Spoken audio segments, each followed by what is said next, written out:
Hey guys, so today we are talking about the Urban Decay Naked 3 palette, and it looks like this. It comes in a metal tin type box just like the Naked 2 did. It's brown with gold lettering on the front, and these are the shadows that you get. This is $52. I bought it at Ulta. It's also available at Sephora or any place that sells Urban Decay. So I've been playing around with this for a few days now, and I feel like I have tested it out well enough to have formed a pretty solid opinion. I feel like this palette is quite a challenge. When you look at the colors, and by the way, the theme for this palette is supposed to be rose gold. When you look at this palette quickly, you may notice that all the colors look very, very similar, but they are gorgeous. I passed this palette by many times at Ulta and Sephora because when I looked at it in the store, it didn't look like anything special to me or anything that I really felt like I had to have.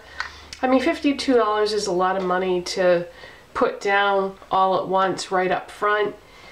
However, when you look at how many shadows you get for that $52, it breaks down to being a really good deal for some high quality eyeshadows.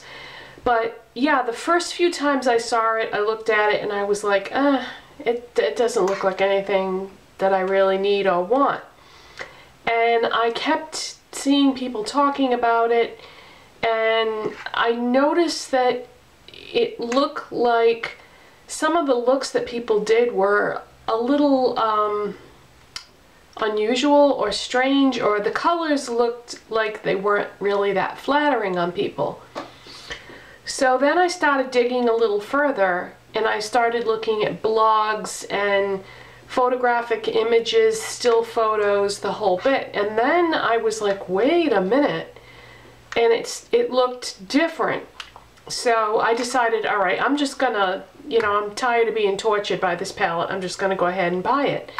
I brought it home, and I was sitting in the living room, and in my living room I have big, huge windows on one side of the room that have, like, not skylights, but windows above the windows where the natural light comes streaming in at all times, because I have blinds on the big windows, but then the windows above that are like open and the sun comes in at certain times of the day pretty strong.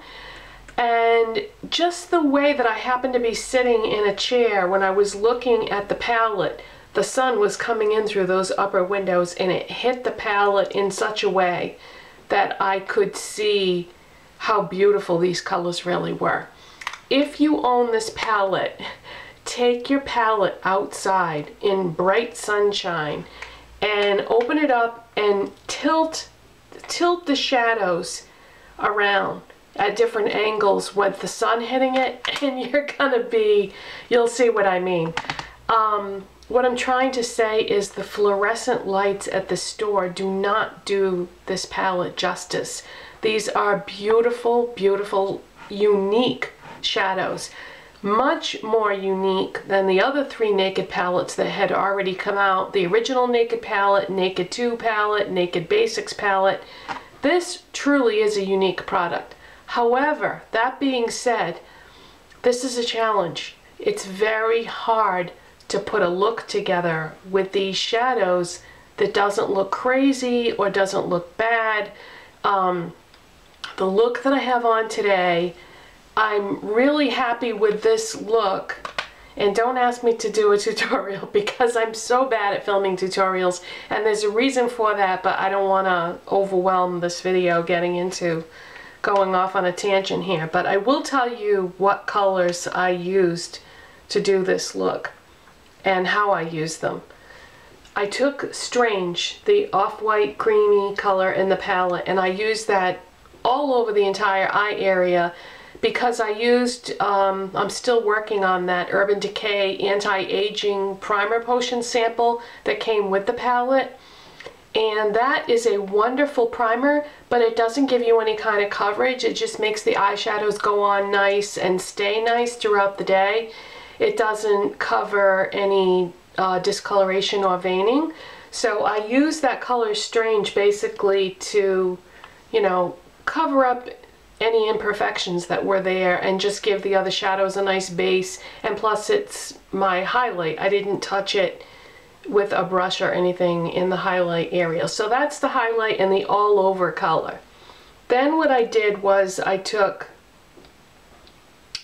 Buzz and Liar, these two colors right here, and I mixed those and applied those all over the lid area. Then what I did was I used Factory in the crease, concentrating on the outer portion for the majority of the color. And that's what I used to do this look. And then, oh yeah, I also took Buzz and Liar and mixed them together and took a really small brush and ran that down along my lower lash line.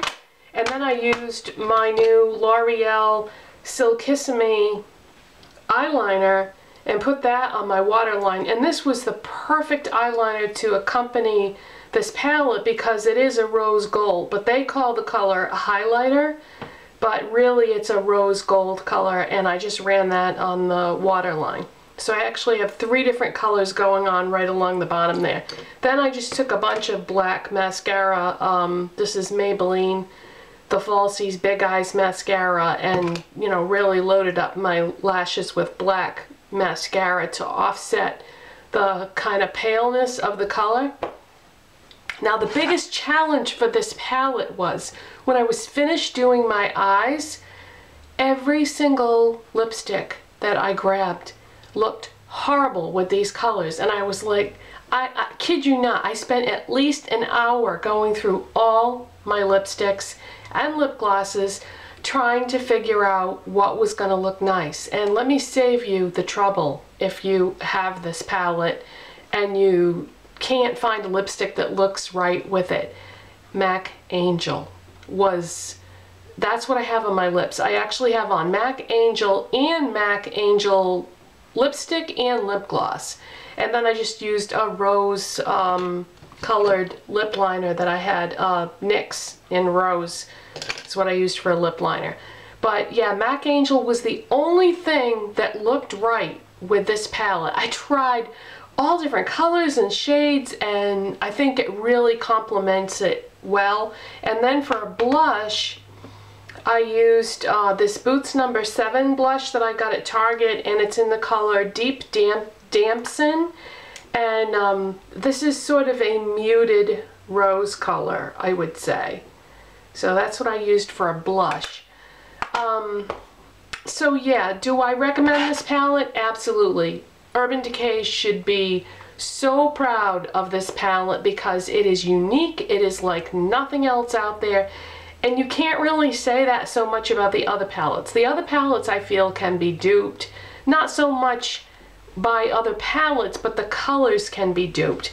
These are special and unique, but they are a challenge. So if you are up for a challenge, because I'm telling you, when you start playing around with this, like the other look that I did with this, I had this on in another video not too long ago, and I really wasn't happy with the way that looked. I know a lot of you guys did like it, but I personally didn't like it. But I really like the look that I did today.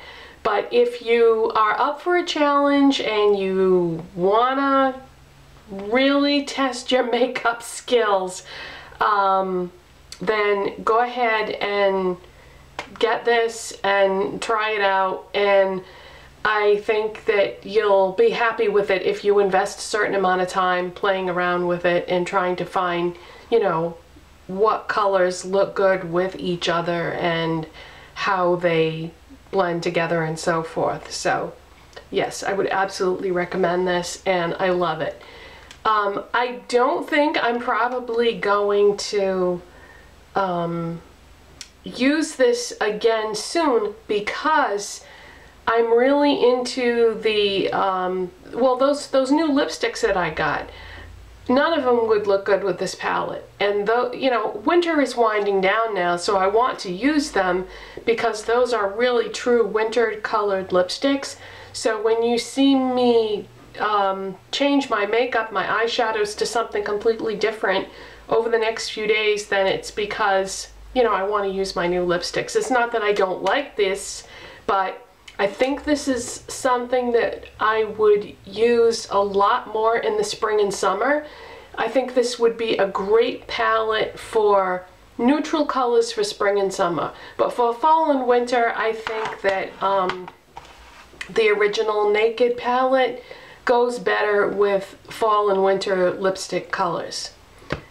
So that is my, that's my review of the Urban Decay Naked 3 palette. If you have this palette, what color lipstick did you end up putting with these eyeshadows? I would be curious to know, because honestly, MAC Angel was the only thing, I have a lot of lipsticks, and it was the only thing that I own that looked, you know, tied the whole look together.